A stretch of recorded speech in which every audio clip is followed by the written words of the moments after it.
બાબા બાબા અમે લોકો બાબાને બધી ખબર છે બચ્ચા.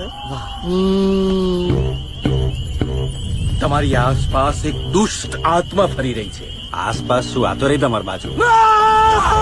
બાબા ફાટી નોટી બચ્ચા, ઝાડ ફૂંકથી મચ્છર મરે, આત્મા નહીં. શરીર નશ્વર છે, આત્મા અમર છે. સ્ત્રીની જુબાન અને આત્મરૂપી શૈતાનને જો કાબુમાં કરવામાં ના આવે તો વિનાશ નિશ્ચિત છે. તું ગમે તેમ કરીને આત્માને તારા શરીરમાં બોલાય, પછી હું મંત્રોચ્ચાર કરીને આત્માને કમંડળમાં પૂરી દઈશ. બે બાબા શું પેપર ફોડો છો? આ બાજુ બધું સાંભળે છે. પડકાર આપું છું, પડકાર. આત્મા તાકાત હોય તો એના શરીરમાં ઘૂસીને બતાય, ઘૂસીને બતાય. એક બાપની ઓલાદ હોય તો એના શરીરમાં ઘૂસીને બતાય.